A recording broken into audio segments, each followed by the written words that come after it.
ঠ্যাং ঘোড়া করে দেবে বলেছে পাড়ার দাদা, অন্য পাড়া দিয়ে যাচ্ছে তাই। রঞ্জনা আমি আর আসবো না, এখানে রঞ্জনা আমি আর আসবো না, পাড়ায় ঢুকলে ঠ্যাং ঘোড়া করে দেবে বলেছে পাড়ার দাদারা, অন্য পাড়া দিয়ে যাচ্ছে তাই।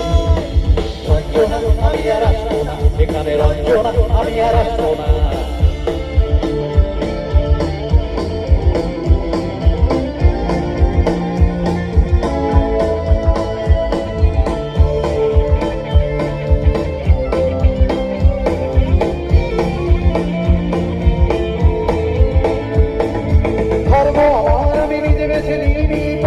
ছিল না যে মসজিদে যেতে হয় তাই ধরে করে যাই পথ ধরে বাংলায় 70 পাই আমি এক্সামে ভালো লাগে।